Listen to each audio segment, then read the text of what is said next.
Welcome dear students. मैं प्राग्ञ शर्मा आपका mentor एक बार फिर स्वागत करता हूं कोहे इंटरनेशनल स्कूल की ऑनलाइन क्लासेस में। और आज अपन अपनी जो बुक है बी हाइव, उस बी हाइव के सेकंड लेसन को स्टडी करने वाले हैं इस वीडियो में। तो जो अपना बी हाइव का सेकंड लेसन है वो सेकंड लेसन दो पार्ट्स में डिवाइड है। बी हाइव अपनी बुक का सेकंड लेसन कितने भागों में डिवाइड है? डिवाइडेड इनटू टू पार्ट्स, वह दो भागों में बटा हुआ है, जिसमें पहला जो पार्ट है वो है Evelyn Glennie listens to sound without hearing it.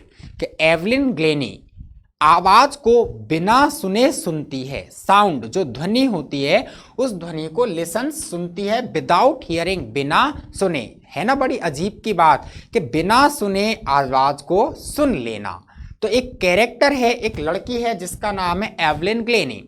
वह ध्वनि को बिना सुने समझ लेती है, बिना सुने बिल्कुल सटीक उसका अंदाजा लगा लेती है।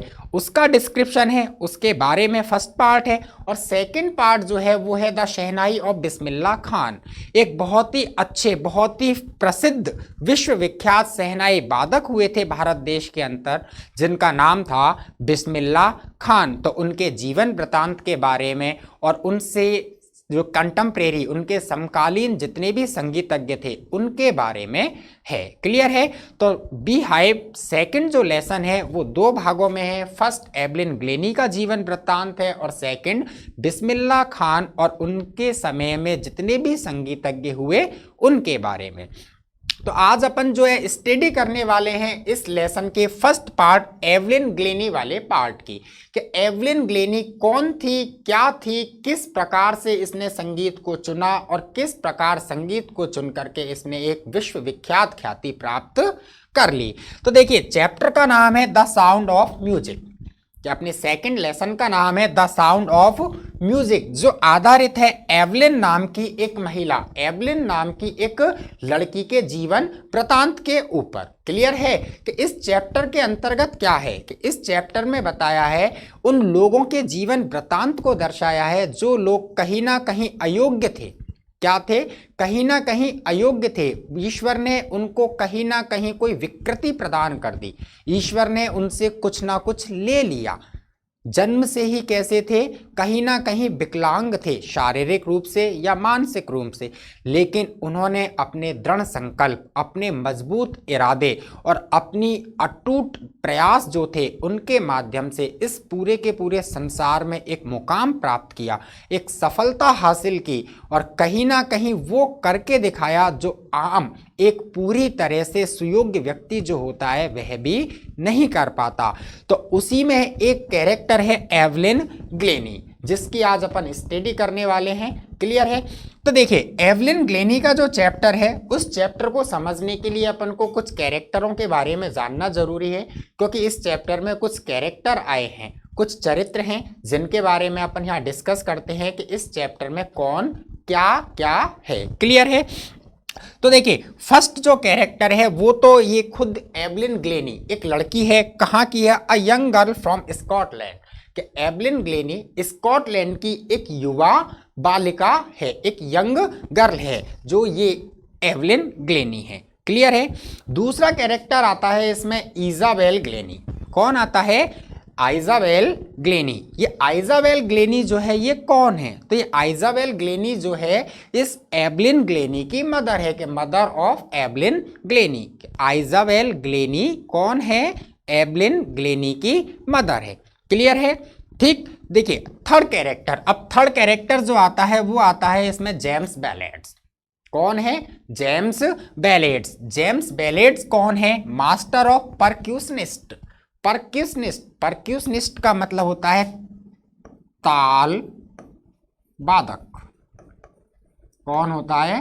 ताल वादक। एक बहुत ही प्रसिद्ध, बहुत ही विख्यात संगीतज्ञ हैं, ताल वादक हैं। क्लियर है?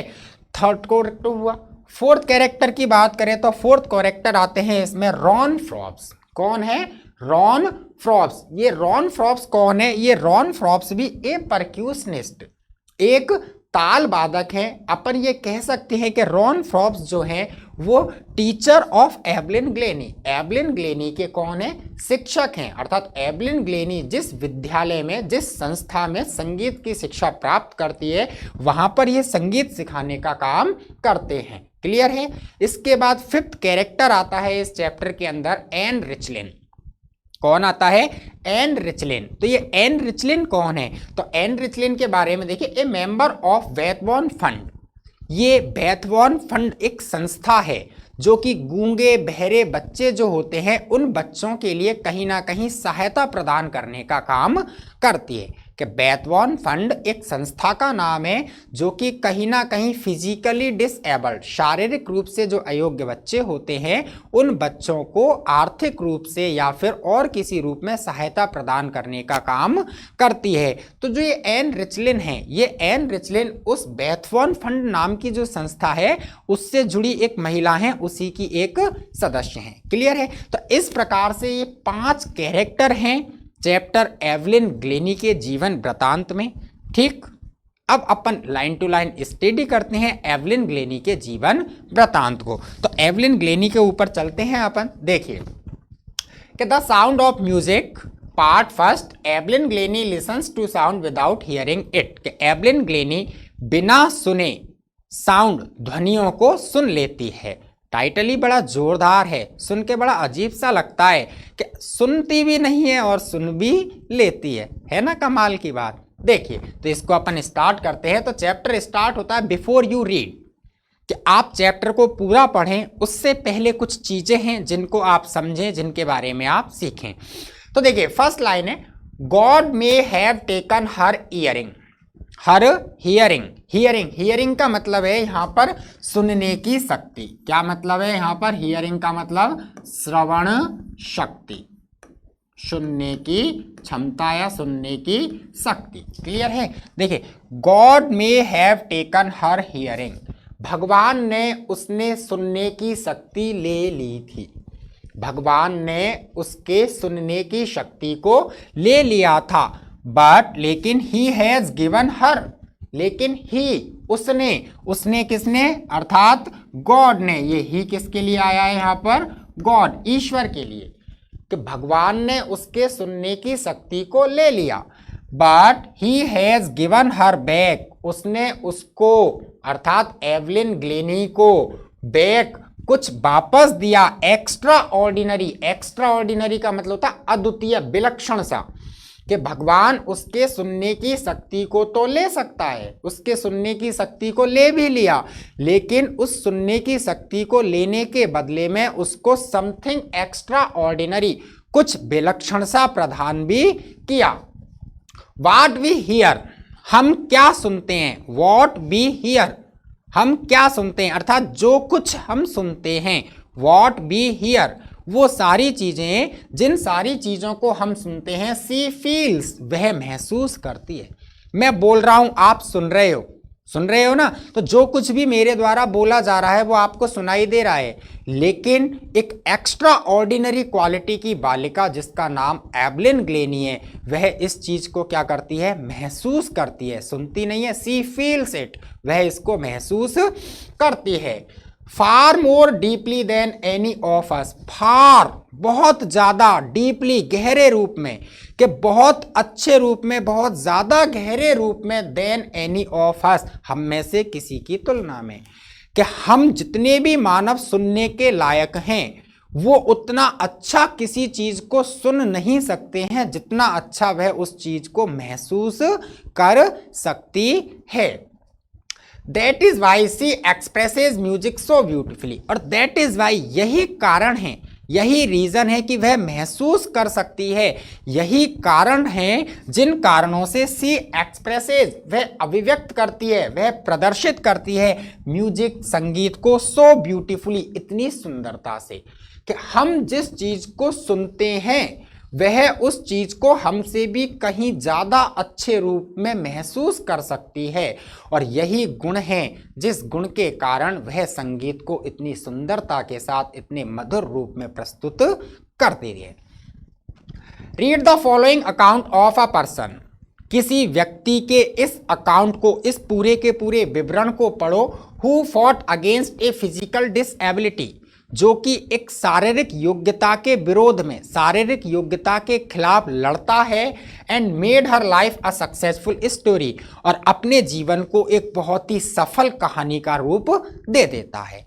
तो अपन इस अकाउंट को पढ़ते हैं। जैसा कि मैं बता चुका हूं आपको कि अकाउंट जो है वो एवलिन ग्लेनी नाम की एक बालिका है, उसके ऊपर आधारित है।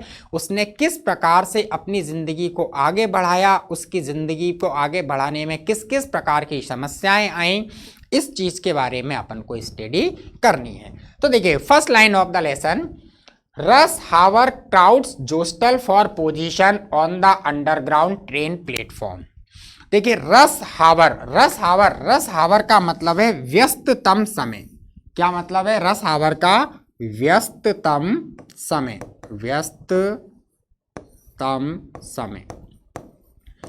कि रस हावर व्यस्ततम समय में क्राउड जो भीड़ थी, जोस्टल का मतलब होता है धक्का मुक्की करना। क्या करना? धक्का मुक्की करना, अर्थात दूसरे से आगे निकलने के प्रयास करना। क्लियर है? पोजीशन का मतलब होता है जगह या स्थिति। ऑन द अंडरग्राउंड को आप बखूबी जानते हो, अंडरग्राउंड का मतलब होता है भूमिगत। और ट्रेन प्लेटफॉर्म आप ये भी जानते हो, ट्रेन प्लेटफॉर्म अर्थात वह जगह जहां पर ट्रेन आती है। क्लियर है? अब देखिए, rush hour crowds jostle for position on the underground train platform. Underground train platform, भूमिगत रेलवे प्लेटफॉर्म पर, भूमिगत ट्रेन के प्लेटफॉर्म पर रश हावर बहुत ही व्यस्ततम समय में, क्राउड जो भीड़ थी, फॉर पोजीशन अपने स्थान को बनाने के लिए जोस्टल धक्का मुक्की कर रही थी। कि बहुत ही व्यस्ततम समय था। उस व्यस्ततम समय में भूमिगत प्लेटफॉर्म के ऊपर एक बहुत बड़ी भीड़ अपनी स्थिति को नियत करने के लिए, अपनी जगह बनाने के लिए एक दूसरे के साथ धक्का मुक्की कर रही थी। जैसा नॉर्मली होता है, बहुत सारी भीड़ होती है, पीछे से धक्का लगता है, फिर भी अपन उसी जगह खड़े रहने की कोशिश करते हैं। कोई व्यक्ति ऐसा होता है जो धक्का मुक्की करके अपन से आगे जाने की कोशिश करता है। तो बिल्कुल इसी प्रकार का माहौल था। भूमिगत प्लेटफॉर्म के ऊपर बहुत बड़ा जनसमूह अपनी स्थिति को सुनिश्चित करने के लिए एक दूसरे से धक्का मुक्की करने में लगा हुआ था। ए स्लाइट गर्ल, स्लाइट का मतलब होता है कम उम्र की। क्या होता है? कम उम्र की। वैसे स्लाइट का मतलब होता है छोटा या पतला। क्या मतलब होता है? स्लाइट का मतलब होता है छोटा या पतला। यहां अपन अर्थ लगाएं कम उम्र का। क्यों? क्योंकि देखिए आगे क्लियर हो जाएगा। अ स्लाइट गर्ल, एक छोटी पतली सी लड़की, लुकिंग यंगर देन हर 17 ईयर्स, लुकिंग यंगर छोटी लग रही थी, देन हर 17 ईयर्स अपनी 17 साल की उम्र से। 17 ईयर के 17 साल की जो उम्र होती है, उस 17 साल की उम्र से भी छोटी लगने वाली एक छोटी सी बालिका, एक छोटी सी लड़की, वाज नर्वस, पूरी तरह से नर्वस का मतलब होता है हतोत्साहित। क्या होता है? हतोत्साहित। नर्वस होना, हतोत्साहित होना, शंकित होना। ठीक है? क्लियर है कि एक 17 साल से भी कम उम्र की लगने वाली पतली छोटी सी लड़की वॉज नर्वस, पूरी तरह से हतोत्साहित थी। यट एक्साइटेड, फिर भी कि हतोत्साहित होने के बावजूद भी एक्साइटेड, उत्तेजित थी, कहीं ना कहीं उमंग से भरी थी, उत्तेजित थी। As she felt the vibration of the approaching train, as जैसे ही, शी फेल्ट उसने महसूस किया, वाइब्रेशन का मतलब होता है कंपन, ध्वनि तरंगे, कंपन, कि जैसे ही उसने vibration of the approaching train, आती हुई रेलगाड़ी के कंपन को महसूस किया, वह पूरी तरह से एक्साइटेड, उत्तेजित हो गई।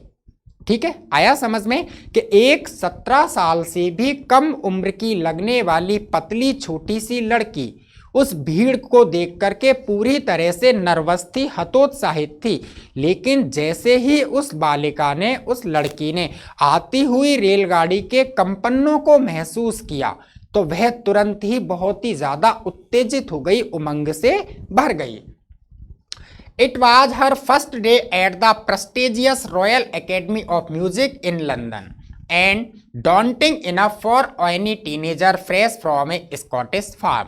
लंबी हो गई लाइन, देखिए एक एक वर्ड का अर्थ देखते हैं। It was her first day, यह उसका प्रथम दिन था। कौन सा दिन? जिस दिन वो उस भीड़ वाले प्लेटफॉर्म पर खड़ी हुई थी, वो दिन उसके लिए प्रथम दिन था। At the prestigious royal academy of music. Prestigious, prestigious का मतलब होता है बहुप्रतिष्ठित। क्या मतलब होता है? बहुप्रतिष्ठित, बहुत ही ज्यादा विख्यात, बहुप्रतिष्ठित, ख्याति प्राप्त। कि वह दिन prestigious royal academy music in London, London में बहुत ही विख्यात रॉयल एकेडमी ऑफ म्यूजिक के लिए प्रथम दिन था। कि जिस दिन वह उस प्लेटफॉर्म के ऊपर खड़ी होकर के ट्रेन का इंतजार कर रही थी, तो वह दिन लंदन में एक prestigious royal academy of music नाम की संस्था है, उस संस्था में जाने के लिए उसका प्रथम दिन था। एंड और डॉन्टिंग, डॉन्टिंग का मतलब होता है डराने वाला। क्या होता है? डराने वाला, साहस को कम करने वाला। और वह दिन साथ के साथ डॉन्टिंग इनफ, पर्याप्त रूप में डरावना भी था। फॉर एनी टीनेजर, किसी भी किशोर के लिए। फ्रॉम ए स्कॉटिश फार्म, जो कि स्कॉटलैंड के देहाती क्षेत्र का हो। फार्म, फार्म का मतलब होता है जनरली खेत, लेकिन यहां पर फार्म का मतलब क्या है? यहां फार्म का मतलब है देहाती क्षेत्र। क्या मतलब है? देहाती क्षेत्र, रूरल एरिया। कि स्कॉटलैंड के देहाती क्षेत्र का अगर कोई युवा बालक बालिका है, तो उस युवा बालक बालिका के लिए वह दिन पूरी तरह से डरा देने वाला दिन था। और साथ के साथ कहीं ना कहीं उस बालिका के लिए वह दिन लंदन की बहुप्रतिष्ठित एक संस्था, जिसका नाम है academy of music, royal academy of music, उसके लिए प्रथम दिन भी था। देखिए, बट दिस एस्पायरिंग म्यूजिशियन, लेकिन एस्पायरिंग, नव प्रशिक्षु, एस्पायरिंग का मतलब होता है नव प्रशिक्षु, किसी भी चीज को सीखने वाला नया व्यक्ति। कि this aspiring musician faced a bigger challenged than most, कि इस नव प्रशिक्षु संगीतज्ञ ने फेस्ड अ बिगर चैलेंज, एक बहुत बड़ी चुनौती का, बहुत बड़ी चुनौती का सामना किया। देन मोस्ट, औरों की तुलना में। कि जैसे और लोग चुनौतियों का सामना करते हैं, उन और लोगों की तुलना में इस बालिका ने बहुत ही बड़ी जो चुनौती थी, उस चुनौती का सामना किया। She was profoundly deep, profoundly, profoundly का मतलब होता है पूर्ण रूप से। क्या मतलब होता है प्रोफाउंडली? प्रोफाउंडली का मतलब है पूर्ण रूप से, पूरी तरह से। कि सी वाज प्रोफाउंडली डीप, वह पूर्ण रूप से डीप, डीप का मतलब होता है बहरा, वह पूर्ण रूप से बहरी थी। क्लियर है? आगे ये वाली बात समझ में। आगे देखिए, Evelyn Glennie loss of hearing had been gradual. कि Evelyn Glennie's loss of hearing, Evelyn Glennie की हियरिंग, सुनने की शक्ति का लॉस, जो ह्रास हुआ था, वह ह्रास हैड बीन ग्रेजुअल, धीरे धीरे हुआ था। कि एवलिन ग्लेनी ने धीरे धीरे अपने सुनने की शक्ति को खोया। एवलिन ग्लेनी के सुनने की शक्ति का धीरे धीरे ह्रास हुआ था। हर मदर रिमेंबर्स, उसकी माँ याद करती है, अर्थात उसकी माँ कहीं ना कहीं यह चीज बतलाती है। Noticing something was wrong when the 8-year-old Evelyn was waiting to play the piano। कि हर मदर रिमेंबर्स, उसकी माँ याद करती है, अर्थात यह चीज बतलाती है। नोटिसिंग, कि उन्होंने ध्यान दिया, उन्होंने क्या किया? नोटिसिंग, उन्होंने ध्यान दिया। समथिंग वाज रॉन्ग, कि कुछ ना कुछ गलत था, कुछ ना कुछ गलत था। व्हेन द 8-year-old एवलिन, जब 8 साल की Evelyn was waiting to play the piano, piano बजाने का इंतजार कर रही थी। कि एवलिन की माँ आइजाबेल ग्लेनी जो है वह यह बतलाती हैं कि जब एवलिन 8 वर्ष की थी तो उन्होंने ध्यान दिया कि उनकी बेटी एवलिन ग्लेनी उस उम्र में एक दिन पियानो बजाने के लिए इंतजार कर रही थी। उस समय कुछ अजीब सा लगा, उस समय कुछ ऐसा लगा कि वास्तव में गलत हो रहा है।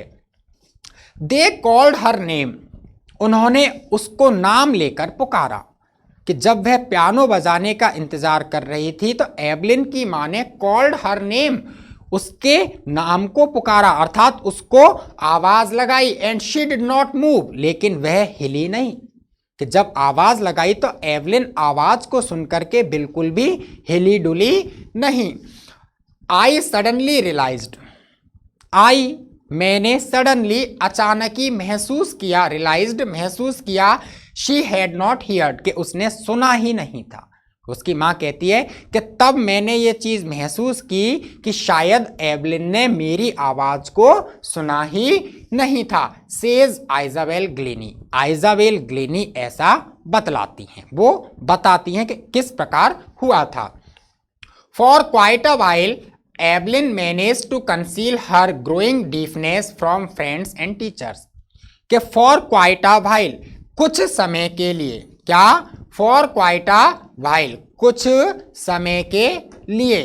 ठीक है, कि देखिए मैं इसको यहां से थोड़ा सा रफ कर देता हूं जिससे अपन को क्लियर दिखे ये वाली चीज, क्योंकि लाइंस काफी हो गई हैं, अपन ने मीनिंग यहां पर लिख लिए हैं तो अपन को क्लियर नजर नहीं आएगा और फिर कंफ्यूजन हो जाएगा।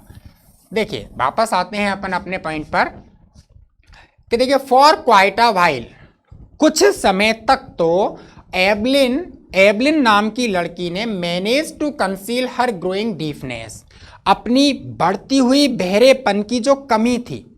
ग्रोइंग डीफनेस, ग्रोइंग का मतलब बढ़ता हुआ और डीफनेस का मतलब बहरापन, कि अपने बढ़ते हुए बहरेपन की जो कमी थी उस कमी को कंसील, कंसील का मतलब होता है छुपाना। क्या होता है? छुपाना। उस बहरेपन की जो बात थी उस बात को अपने दोस्तों से और अध्यापकों से छुपाने में सफलता प्राप्त की। कि कुछ समय तक तो एवलिन नाम की लड़की अपने बढ़ते हुए बहरेपन की बात को अपने दोस्तों से और अपने अध्यापकों से छुपाने में सफल रही। But by the time she was 11, लेकिन by the time she was 11, जब वह 11 वर्ष की हुई, अर्थात जब उसकी उम्र 11 वर्ष की हुई, हर मार्क्स हैड डेटीरियोरेटेड। डेटीरियोरेटेड, डेटीरियोरेटेड का मतलब होता है धीरे धीरे कम होना। क्या होता है? कम होना, गिरावट होना, पतन होना या ह्रास होना। लेकिन जब वह 11 साल की हुई, हर मार्क्स हैड डेटीरियोरेटेड, उसके अंक धीरे धीरे कम आने लगे।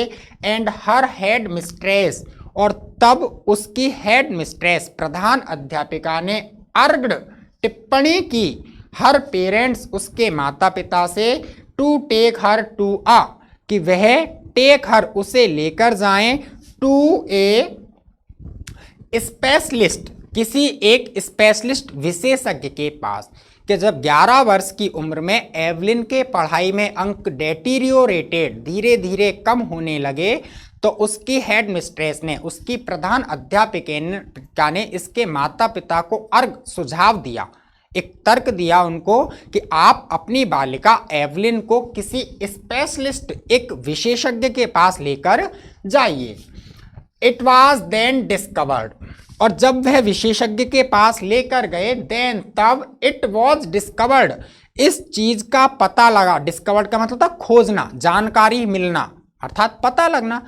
तब इस चीज का पता लगा, that her hearing was severally impaired, कि उसके सुनने की जो शक्ति है सेवरली गंभीर रूप में, इम्पेयर्ड का मतलब होता है खराब हो जाना।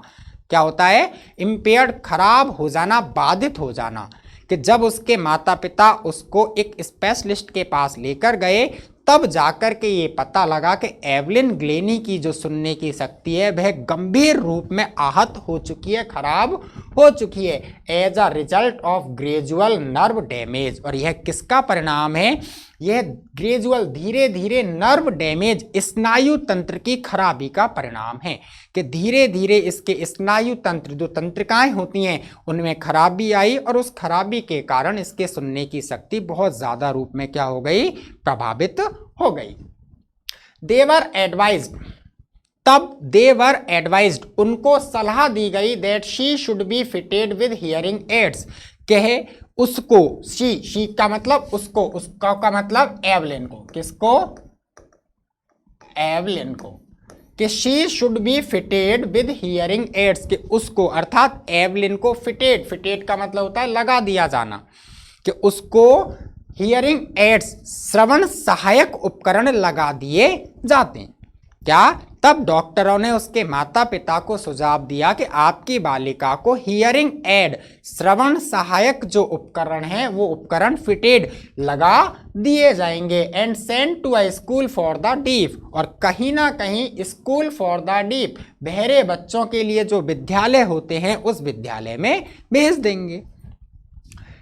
Everything suddenly looked black says Evelyn, तो एवलिन कहती है एवरीथिंग, सारी की सारी चीजें सडनली लुक्ड ब्लैक, अचानक ही काली नजर आने लगी। अर्थात जब डॉक्टर की इस बात को सुना गया, इस बात को सुनने के बाद जिंदगी में पूरी तरह से एकदम अंधेरा सा नजर आने लगा, सारी की सारी चीजें एकदम काली पड़ गई। क्लियर हुआ यहां तक? आगे की चैप्टर को पढ़ने के लिए नेक्स्ट वीडियो को जरूर देखें। तब तक के लिए thank you. Stay healthy and stay safe.